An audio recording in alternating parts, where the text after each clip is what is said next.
दिलेले त्याप्रमाणेच ऊसतोडणी होणार आहे. उगाच अशी अफवा उठवू नका की कारखाना ऊस घेत नाही. आमच्या या कपड्यांवर जाऊ नका. आम्ही बी खोरं घेऊन बाऱ्यावर उभं राहतोय.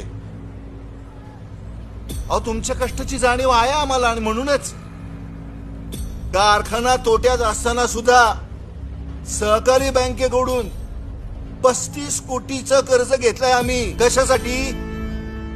कशासाठी? अहो, शेतकऱ्यांची बिलं चुकती करण्यासाठी.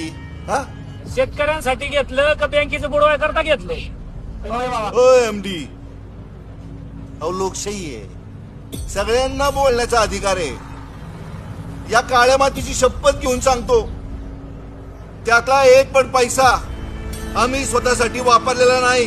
ते आपल्या रक्तात पण नाही. आमचं पोरग बिट्टू शेठ मला काय म्हणाला माहितीये का, की अण्णा, अहो, तुम्ही शेतकऱ्यांसाठी आयुष्य झिजवलं.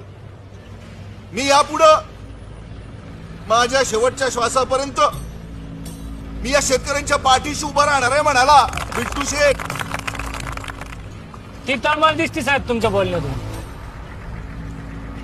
तळमळ नाही बाबा,